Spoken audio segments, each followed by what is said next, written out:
Bom dia. Excelentíssimo senhor presidente do Supremo Tribunal Federal, Ricardo Lewandowski. Excelentíssimo senhor presidente do Senado Federal, Renan Calheiros. Excelentíssimas senhoras senadoras e excelentíssimos senhores senadores. Cidadãs e cidadãos de meu amado Brasil. No dia 1º de janeiro de 2015, assumi meu segundo mandato à presidência da República Federativa do Brasil. Fui eleita por mais de 54 milhões de votos. Na minha posse, assumi o compromisso de manter, defender e cumprir a Constituição, bem como o de observar as leis, promover o bem geral do povo brasileiro, sustentar a União, a integridade e a independência do Brasil. Ao exercer a presidência da República, respeitei fielmente o compromisso que assumi perante a nação e aos que me elegeram. E me orgulho disso. Sempre acreditei na democracia e no Estado de Direito. E sempre vi na Constituição de 1988 uma das grandes conquistas do nosso povo. Jamais atentaria contra o que acredito ou praticaria atos contrários aos interesses daqueles que me elegeram. Nesta jornada para me defender do impeachment, me aproximei ainda mais do povo. Tive oportunidade de ouvir seu reconhecimento, de receber seu carinho. Ouvi também críticas duras ao meu governo, a erros que foram cometidos e a medidas e políticas que não foram adotadas. Acolho essas críticas com humildade, até porque, como todos, tenho defeitos e cometo erros. Entre os meus defeitos não está a deslealdade e a covardia. Não traio os compromissos que assumo, os princípios que defendo ou os que lutam ao meu lado. Na luta contra a ditadura, recebi no meu corpo as marcas da tortura. Amarguei por anos o sofrimento da prisão. Vi companheiros e companheiras sendo violentados e até assassinados. Na época, eu era muito jovem. Tinha muito a esperar da vida. Tinha medo da morte, das sequelas da tortura no meu corpo e na minha alma. Mas não cedi. Resisti. Resisti à tempestade de terror que começava a me engolir, na escuridão dos tempos amargos em que o país vivia. Não mudei de lado. Apesar de receber o peso da injustiça nos meus ombros, continuei lutando pela democracia. Dediquei todos esses anos da minha vida à luta por uma sociedade sem ódios e intolerância. Lutei por uma sociedade livre de preconceitos e de discriminações. Lutei por uma sociedade onde não houvesse miséria ou excluídos. Lutei por um Brasil soberano, mais igual e onde houvesse justiça. Disso tenho orgulho. Quem acredita, luta. Aos quase 70 anos de idade, não seria agora, após ser mãe e avó, que abdicaria dos princípios que sempre me guiaram. Exercendo a presidência da República, tenho honrado o compromisso com o meu país, com a democracia, com o Estado de Direito. Tenho sido intransigente na defesa da honestidade na gestão da coisa pública. Por isso, diante das acusações que contra mim são dirigidas neste processo, não posso deixar de sentir na boca novamente o gosto áspero e amargo da injustiça e do arbítrio. E por isso, como no passado, resisto. Não esperem de mim o obsequioso silêncio dos covardes. No passado, com as armas e hoje com a retórica jurídica, pretendem novamente atentar contra a democracia e o Estado de Direito. Se alguns rasgam o seu passado e negociam as benesses do presente, que respondam perante a sua consciência e perante a história pelos atos que praticam. A mim, cabe lamentar pelo que foram e pelo que se tornaram. E resistir, resistir sempre, resistir para acordar as consciências ainda adormecidas, para que juntos finquemos o pé no terreno que está do lado certo da história, mesmo que o chão trema e ameace de novo nos engolir. Não luto pelo meu mandato, por vaidade ou por apego ao poder, como é próprio dos que não têm caráter, princípios ou utopias a conquistar. Luto pela democracia, pela verdade e pela justiça. Luto pelo povo do meu país, pelo seu bem-estar. Muitos hoje me perguntam, de onde vem a minha energia para prosseguir? Vem do que acredito. Posso olhar para trás e ver tudo o que fizemos, olhar para frente e ver tudo o que ainda precisamos e podemos fazer. O mais importante é que posso olhar para mim mesma e ver a face de alguém que, mesmo marcada pelo tempo, tem forças para defender suas ideias e seus direitos. Sei que em breve, e mais uma vez na vida, serei julgada. E é por ter a minha consciência absolutamente tranquila em relação ao que eu fiz no exercício da presidência da República, que venho pessoalmente à presença dos que me julgarão. Venho para olhar diretamente nos olhos de vossas excelências e dizer com a serenidade dos que nada têm a esconder que não cometi nenhum crime de responsabilidade. Não cometi os crimes dos quais sou acusada, injusta e arbitrariamente. Hoje, o Brasil, o mundo e a história nos observam e aguardam o desfecho desse processo de impeachment. No passado, da América Latina e do Brasil, sempre que interesses de setores da elite econômica e política foram feridos pelas urnas e não existiam razões jurídicas para uma destituição legítima, conspirações eram tramadas, resultando em golpes de Estado. O presidente Getúlio Vargas, que nos legou a CLT e a defesa do patrimônio nacional, sofreu uma implacável perseguição, a hedionda trama orquestrada pela chamada República do Galeão, que o levou ao suicídio. O presidente Juscelino Kubitschek, que construiu essa cidade, foi vítima de constantes e fracassadas tentativas de golpe, como ocorreu no episódio de Aragarças.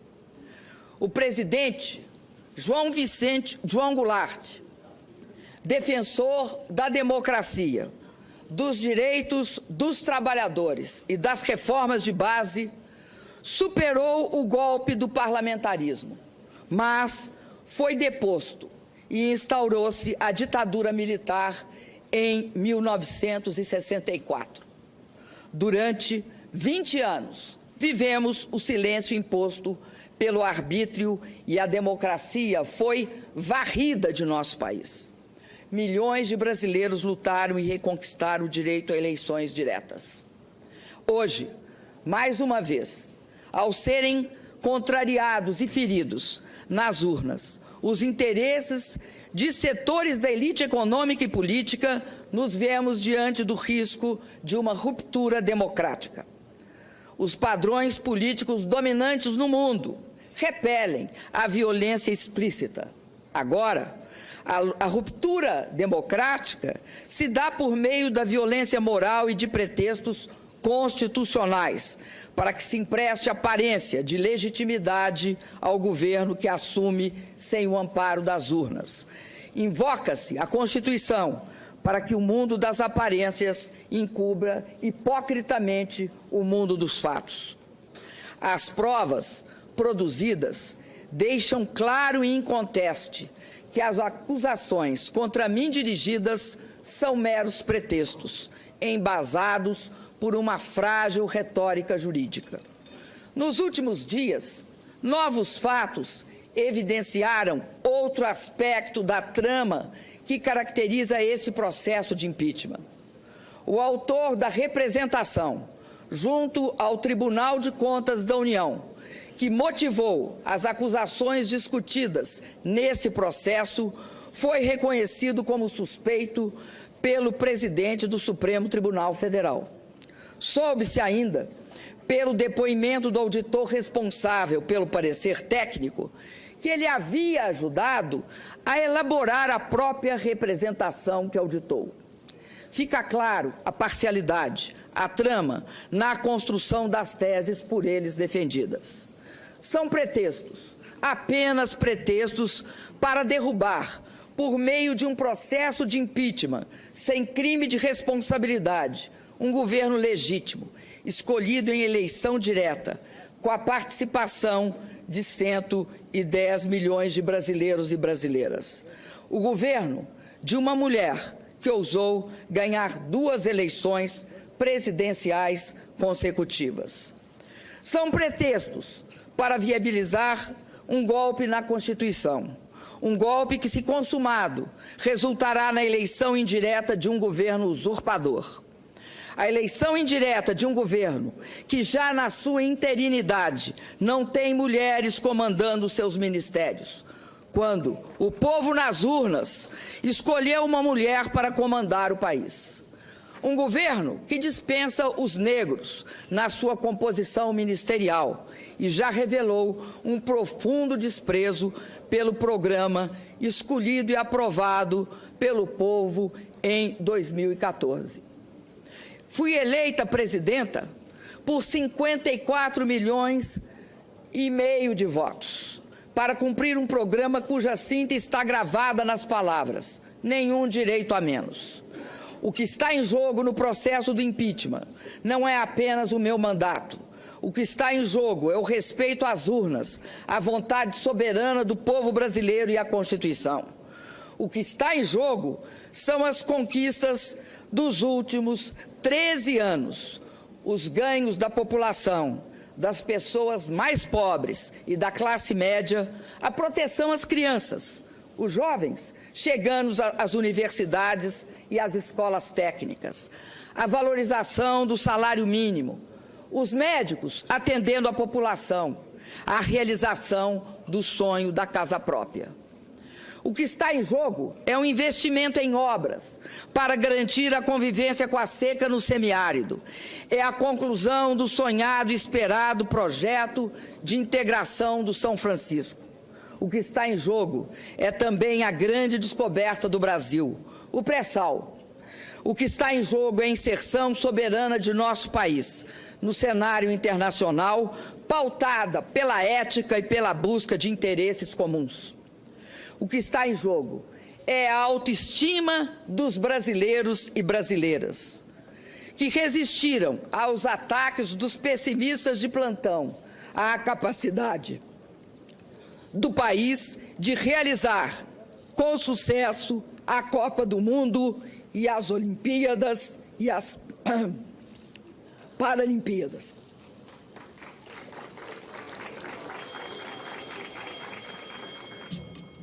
Peço que não se manifestem, por favor. Repito, o que está em jogo é a autoestima dos brasileiros e brasileiras, que resistiram aos ataques dos pessimistas de plantão, a capacidade do país de realizar com sucesso a Copa do Mundo e as Olimpíadas e as Paralimpíadas.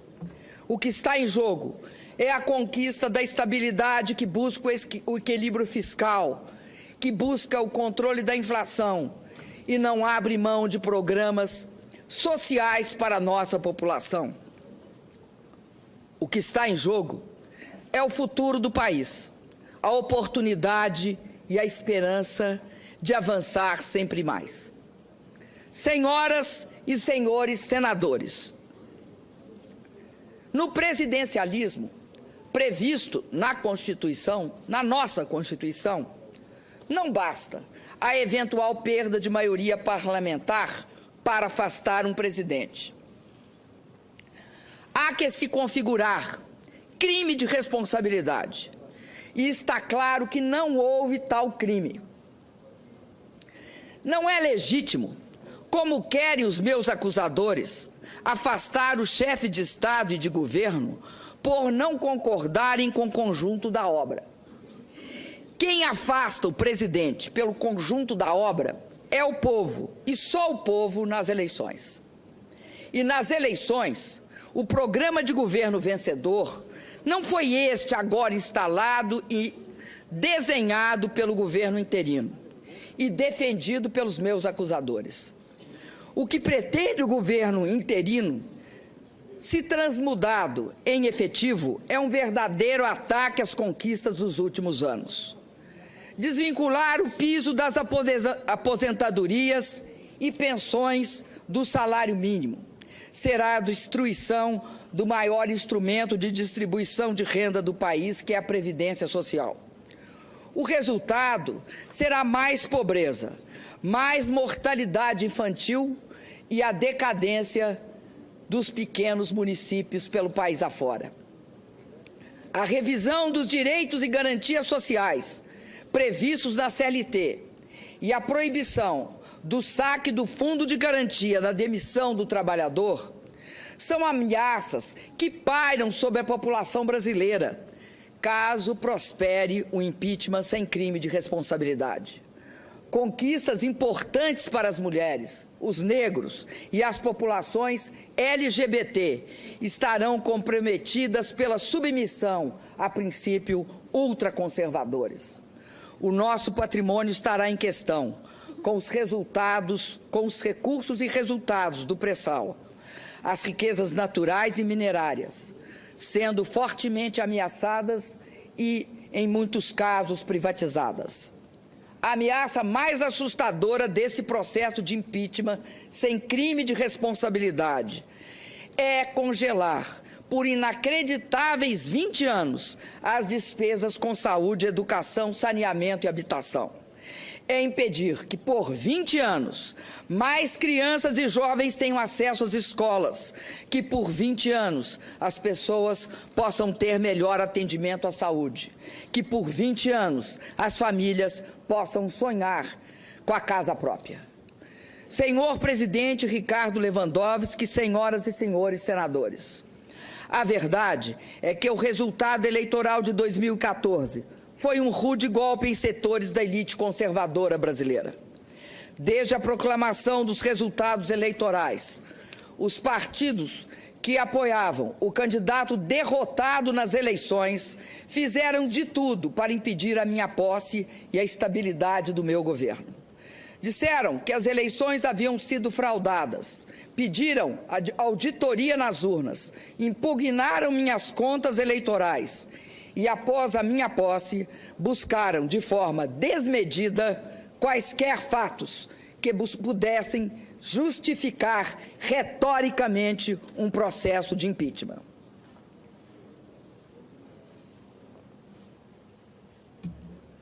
Como é próprio das elites conservadoras e autoritárias, não viam na vontade do povo o elemento legitimador de um governo.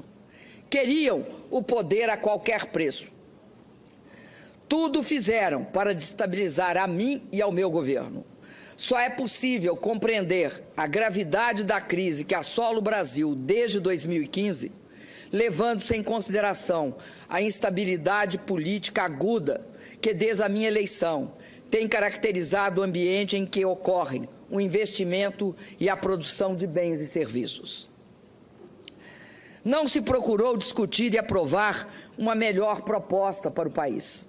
O que se pretendeu permanentemente foi a afirmação do quanto pior, melhor, na busca obsessiva de se desgastar o governo, pouco importando os resultados danosos desta desta questionável ação política para toda a população.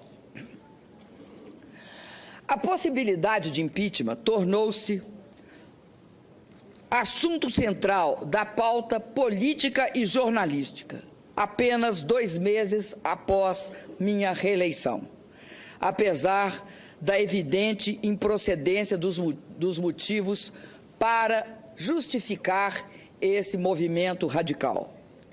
Nesse ambiente de turbulências e incertezas, o risco político permanente, provocado pelo ativismo de parcela considerável da oposição, acabou sendo um elemento central para a retração do investimento e para o aprofundamento da crise econômica. Deve ser também ressaltado que a busca de reequilíbrio fiscal, desde 2015, encontrou forte resistência na Câmara dos Deputados, à época presidida pelo deputado Eduardo Cunha. Os projetos enviados pelo governo foram rejeitados, parcial ou integralmente. Pautas bombas foram apresentadas e algumas aprovadas. As comissões permanentes da Câmara, em 2016, só funcionaram a partir do dia 5 de maio, ou seja, 1 semana antes da aceitação do processo de impeachment pela Comissão do Senado Federal. Os senhores e as senhoras senadores sabem que o funcionamento dessas comissões era e é absolutamente indispensável para a aprovação de matérias que interferem no cenário fiscal e possam encaminhar a saída para a crise. Foi criado, assim, o desejado ambiente de instabilidade política, propício à abertura do processo de impeachment sem crime de responsabilidade. Sem essas ações, o Brasil certamente estaria em uma situação melhor, política, econômica e fiscal do que está hoje. Muitos articularam e votaram contra propostas que durante toda a vida defenderam, sem pensar nas consequências que seus gestos trariam para o país e para o povo brasileiro. Queriam aproveitar a crise econômica, porque sabiam que assim que meu governo viesse a superá-la, sua aspiração de acesso ao poder haveria de ficar sepultada por mais um longo período. Mas, a bem da verdade, as forças oposicionistas somente conseguiram levar adiante o seu intento quando outra poderosa força política a eles se agregou. A força política dos que queriam evitar a continuidade da sangria de setores da classe política, motivada pelas investigações sobre a corrupção e o desvio do dinheiro público. É notório que durante o meu governo e o do presidente Lula foram dadas todas as condições para que as investigações fossem realizadas. Propusemos importantes leis que dotaram os órgãos competentes de condições para investigar e punir os culpados. Assegurei a autonomia do Ministério Público. Não permiti qualquer interferência política na atuação da Polícia Federal. Contrariei interesses. Por isso, paguei e pago um elevado preço pessoal pela postura que tive. Arquitetaram a minha destituição, independentemente da existência de quaisquer fatos que pudessem justificá-la perante a nossa Constituição. Encontraram, na pessoa do ex-presidente da Câmara dos Deputados, Eduardo Cunha, o vértice da sua aliança golpista. Articularam e viabilizaram a perda da maioria parlamentar do governo. Situações foram criadas com o apoio escancarado de setores da mídia para construir o clima político necessário para a desconstituição do resultado eleitoral de 2014. Todos sabem que este processo de impeachment foi aberto por uma chantagem explícita do ex-presidente da Câmara, Eduardo Cunha, como chegou a reconhecer em declarações à imprensa um dos próprios denunciantes. Exigia aquele parlamentar que eu intercedesse para que deputados do meu partido não votassem pela abertura do seu processo de cassação. Nunca aceitei na minha vida ameaças ou chantagens. Se não o fiz antes, não o faria na condição de presidenta da República. É fato, porém, que não ter me curvado a esta chantagem motivou o recebimento da denúncia por crime de responsabilidade e a abertura deste processo. Se eu tivesse me acompliciado com a improbidade e com o que há de pior na política brasileira, como muitos até hoje parecem não ter o menor pudor em fazê-lo, eu não correria o risco de ser condenada injustamente. Quem se acomplicia ao imoral e ao ilícito não tem respeitabilidade para governar o país. Quem age para poupar ou adiar o julgamento de uma pessoa que é acusada de enriquecer às custas do Estado brasileiro e do povo, que paga impostos, cedo ou tarde acabará pagando perante a sociedade e a história o preço de seu descompromisso com a ética. Tem, e todos sabem, muito orgulho. Todos sabem que não enriqueci no exercício de cargos públicos, que não desviei de dinheiro público em meu governo, em benefício próprio, nem de meus familiares, e que não possuo contas ou imóveis no exterior. Sempre agi com absoluta probidade nos cargos públicos que ocupei ao longo da minha vida. Curiosamente, serei julgada por crimes que não cometi. Antes do julgamento do ex-presidente da Câmara, acusado de ter praticado gravíssimos atos ilícitos e que liderou as tramas e os ardis que alavancaram as ações voltadas à minha destituição. Ironia da história? Não, de forma nenhuma. Trata-se de uma ação deliberada que conta com o silêncio cúmplice de setores da grande mídia brasileira. Viola-se a democracia e pune-se uma inocente. Este é o pano de fundo que marca o julgamento que será realizado pela vontade dos que lançam contra mim pretextos acusatórios infundados. Estamos a um passo da consumação de uma grave ruptura institucional. Estamos a um passo da concretização de um verdadeiro golpe de Estado. Senhoras e senhores senadores, vamos aos autos deste processo. Do que sou acusada? Quais foram os atentados à Constituição que cometi? Quais foram os crimes hediondos que pratiquei? A primeira acusação refere-se à edição de 3 decretos de crédito suplementar sem autorização legislativa. Ao longo de todo o processo, mostramos que a edição desses decretos seguiu todas as regras legais. Respeitamos a previsão contida na Constituição, a meta definida na LDO e as autorizações estabelecidas no artigo 4º da Lei Orçamentária de 2015, aprovadas pelo Congresso Nacional. Todas essas previsões legais foram respeitadas em relação aos 3 decretos. Eles apenas ofereceram alternativas para a alocação dos mesmos limites de empenho e financeiro estabelecidos pelo decreto de contingenciamento, que não foram alterados. Repito, pelos decretos de contingenciamento que não foram alterados. Por isso, não afetaram em nada a meta fiscal. Ademais, em 2014, por iniciativa do próprio Executivo, o Congresso aprovou a inclusão na LDO da obrigatoriedade que qualquer crédito aberto deve ter sua execução subordinada ao decreto de descontingenciamento editado segundo as normas estabelecidas pela Lei Complementar de Responsabilidade Fiscal. E isso foi precisamente respeitado. Não sei se por incompreensão ou por estratégia, as acusações feitas nesse processo buscam atribuir a esses decretos nossos problemas fiscais. Ignoram ou escondem que os resultados fiscais negativos são consequência da desaceleração econômica e não a sua causa.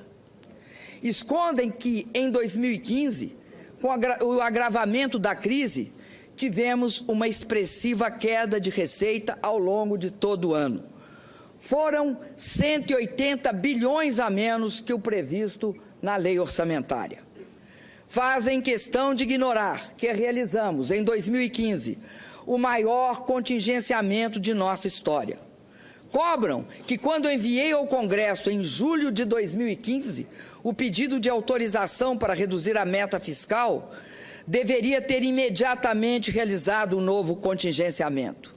Não o fiz porque segui o procedimento, que não foi questionado pelo Tribunal de Contas da União ou pelo Congresso Nacional na análise das contas de 2009. Além disso, a responsabilidade com a população justifica também nossa decisão. Se aplicássemos em julho o contingenciamento proposto pelos nossos acusadores, cortaríamos 96% do total de recursos disponíveis para a despesa da União. Isto representa um corte radical em todas as dotações orçamentárias dos órgãos federais. Ministérios seriam paralisados, universidades fechariam suas portas, o Mais Médico seria interrompido, a compra de medicamentos seria prejudicada, as agências reguladoras deixariam de funcionar. Na verdade, o ano de 2015 teria, para todos os efeitos fiscais, acabado em julho. Volto a dizer, ao editar esses decretos de crédito suplementar, agi em conformidade plena com a legislação vigente. Em nenhum desses atos, o Congresso Nacional foi desrespeitado. Aliás, este foi o comportamento que adotei em meus 2 mandatos.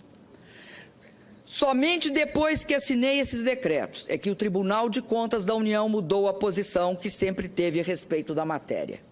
É importante que a população brasileira seja esclarecida sobre este ponto. Os decretos foram editados em julho e agosto de 2015 e somente em outubro de 2015 o plenário do Tribunal de Contas da União aprovou a nova interpretação. O Tribunal de Contas da União recomendou a aprovação das contas de todos os presidentes que editarem idênticos decretos, atos iguais ao que eu editei. Nunca levantaram qualquer problema técnico ou apresentaram interpretação que passaram a ter depois que assinei estes atos.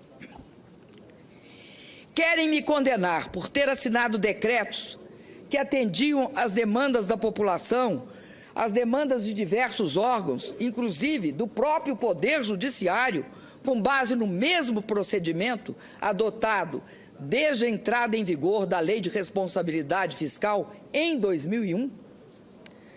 Por ter assinado decretos que, somados, não implicaram, como provado nos autos, em nenhum centavo de gastos a mais para prejudicar a meta fiscal? A segunda denúncia dirigida contra mim neste processo também é injusta e frágil.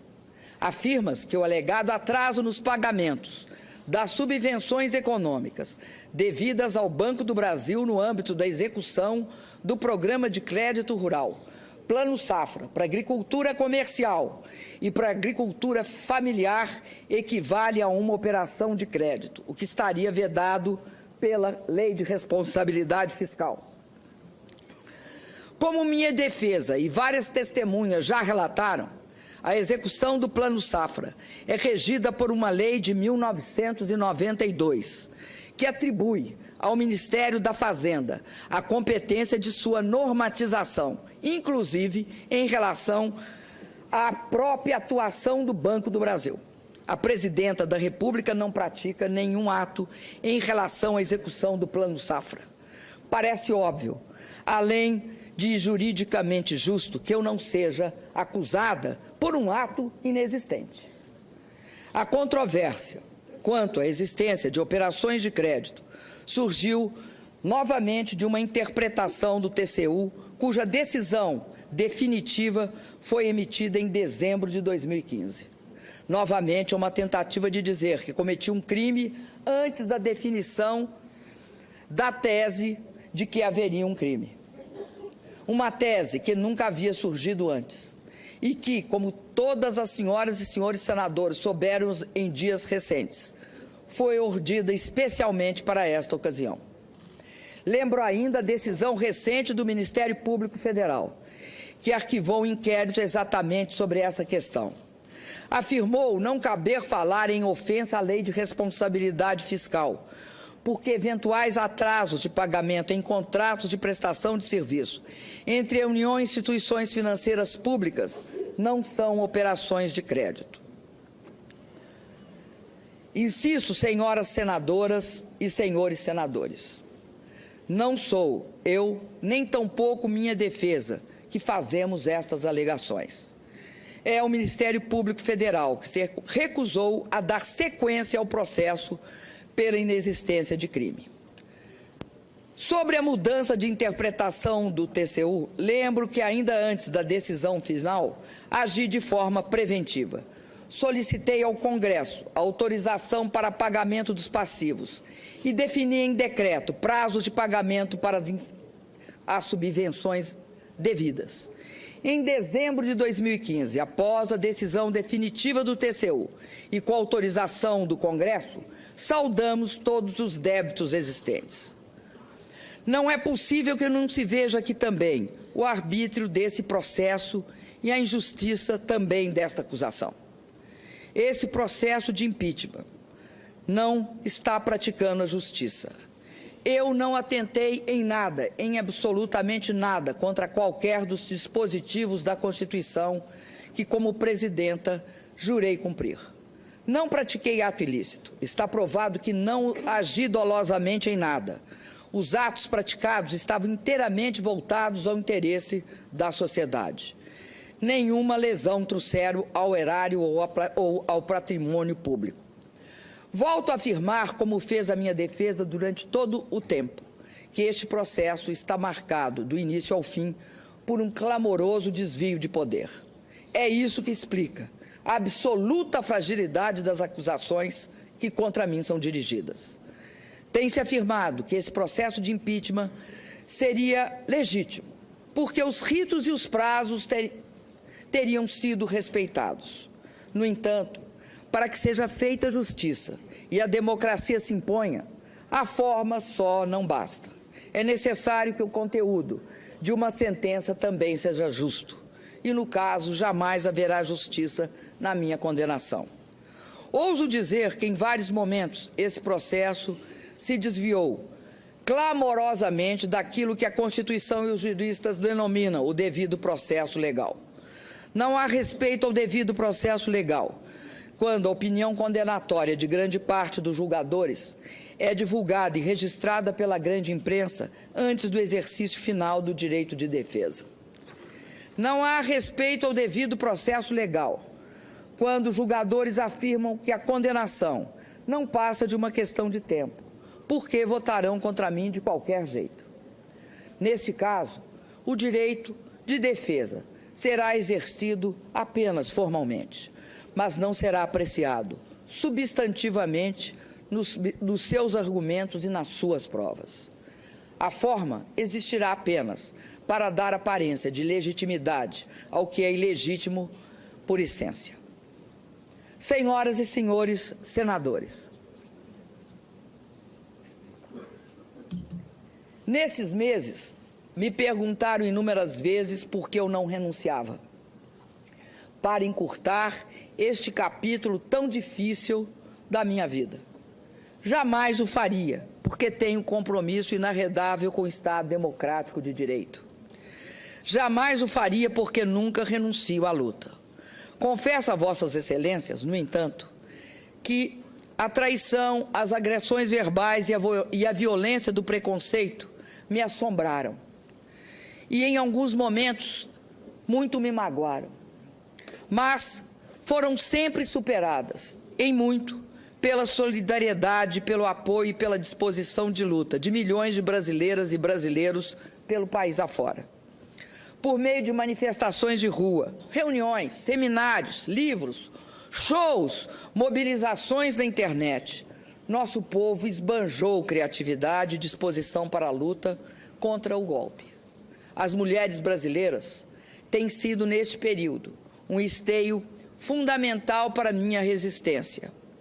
Me cobriram de flores e me protegeram com sua solidariedade. Parceiras incansáveis de uma batalha em que a misoginia e o preconceito mostraram suas garras. As brasileiras expressaram nesse combate pela democracia e pelos direitos sua força e resiliência. Bravas mulheres brasileiras que tenho a honra e o dever de representar como primeira mulher presidenta da República. Chego à última etapa deste processo, comprometida com a realização de uma demanda da maioria dos brasileiros, convocá-los a decidir nas urnas sobre o futuro de nosso país. Diálogo, participação e voto direto e livre são as melhores armas que temos para preservar a democracia. Confio que as senhoras senadoras e os senhores senadores farão justiça. Tenho a consciência tranquila. Não pratiquei nenhum crime de responsabilidade. As acusações dirigidas contra mim são injustas e descabidas. Cassar em definitivo meu mandato é como me submeter a uma pena de morte política. Esse é o segundo julgamento a que sou submetida em que a democracia tem assento junto comigo no banco dos réus. Na primeira vez, fui condenada por um tribunal de exceção. Daquela época, além das marcas dolorosas da tortura, ficou o registro em uma foto da minha presença diante dos meus algozes, no momento em que eu os olhava, de cabeça erguida, enquanto eles escondiam os rostos com medo de serem reconhecidos e julgados pela história. Hoje, 4 décadas depois, não há prisão ilegal, não há tortura. Meus julgadores chegaram aqui pelo voto, mesmo voto popular que me conduziu à presidência. Tenho por todos, por isso, o maior respeito, mas continuo de cabeça erguida, olhando nos olhos dos meus julgadores. Apesar das diferenças, das grandes diferenças, sofro de novo com o sentimento de injustiça e o receio de que, mais uma vez, a democracia seja condenada junto comigo. E não tenho dúvida que também, desta vez, todos nós seremos julgados pela história. Por 2 vezes, vi de perto a face da morte. Quando fui torturada por dias seguidos, submetida a sevícias que nos faziam duvidar da humanidade e do próprio sentido da vida. E quando uma doença grave e extremamente dolorosa poderia ter abreviado a minha existência. Hoje, eu só temo a morte da democracia, pela qual muitos de nós, aqui neste plenário, lutamos com o melhor dos nossos esforços. Reitero, respeito os meus julgadores. Não nutro rancor por aqueles que votarão pela minha destituição. Respeito e tenho muito apreço por aqueles que têm lutado bravamente pela minha absolvição, aos quais serei eternamente grata. Neste momento, quero me dirigir aos senadores, que mesmo sendo de oposição a mim e ao meu governo, estão indecisos. Lembrem-se que no regime presidencialista e sob a égide da nossa Constituição, uma condenação política exige obrigatoriamente a ocorrência de um crime de responsabilidade, cometido dolosamente e comprovado de forma cabal. Lembrem-se do terrível precedente que a decisão pode abrir para outros presidentes que virão, governadores e prefeitos, atuais e futuros. Condenar sem provas substantivas, condenar um inocente. É esse o precedente. Faço um apelo final a todos os senadores. Não aceitem um golpe que, em vez de solucionar, agravará a crise brasileira. Peço que façam justiça a uma presidente honesta, que jamais cometeu qualquer ato ilegal na vida pessoal ou nas funções públicas que exerceu. Votem sem ressentimento. O que cada senador sente por mim e o que nós sentimos uns pelos outros importa menos, neste momento, do que aquilo que todos nós sentimos pelo país e pelo povo brasileiro. Peço, votem contra o impeachment, votem pela democracia. Muito obrigada.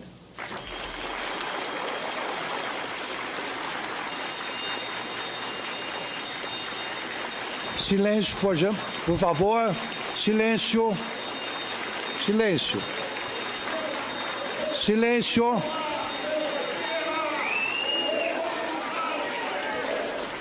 Silêncio.